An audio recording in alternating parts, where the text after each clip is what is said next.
පුතා මට චුට්ටක් කියන්නකෝ ඔයාගේ නම මොකද්ද? Kavindu Harshana. ඔව් කවින්දු වයස කොහොමද කවින්දුගේ? 23යි. කවින්දු කොහොමද අපේ මේ ස්ටඩි ඇඩ්වයිසර් ආයතනය ගැන දැනගත්තේ? ඉන්ටර්නෙට් එකේ නේ මගේ යාළුවෙක් කෙනාගෙන තමයි දැනගන්න. පුතා කොහෙද ඇප්ලයි කරපු රට? ඩුබායි. පුතාට සාමාන්‍යයෙන් මතක විදිහට ඩුබායි වලට ඇප්ලයි කරලා ඔයාගේ වීසා එක එන්න කොච්චර කාලයක් විතර ගත වුණාද? සතියක් දෙකක් වගේ ඇතුළත නේ. කවුද පුතාට ස්ටඩි ඇඩ්වයිසර් ආයතනයේ කන්සල්ටිං කරේ මේ තීක්ෂණ. ඔකේ. දැන් සන්තෝෂෙද ඉන්නේ? වීසා එක ඇවිල්ලා තියෙනකෝ පෙන්නන්න බෑන්න පේවටම පේන්නේ වීසා එක. මොකද හිතෙන්නේ වීසා එක ආවට පස්සේ මොකද හිතුනේ? සතුටුයි. එච්චරයි. ඕකේ.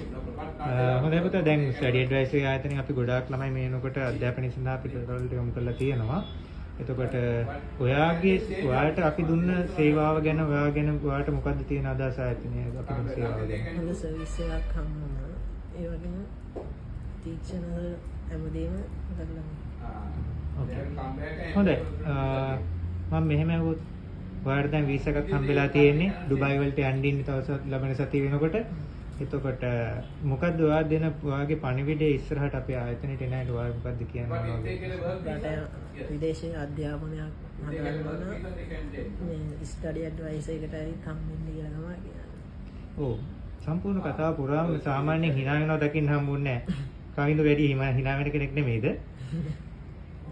හරි. බොහොම ස්තුතියි කවින්දු. අපි බලමු ඊළඟ සතියේදී වා දැන් හරියන්නත් ඉන්නවනේ. මම හිතන්නේ වැඩ ගොඩකුත් ඇති ලෑස්ති වෙලා කරගන්න. හොඳයි. බොහොම ස්තුතියි.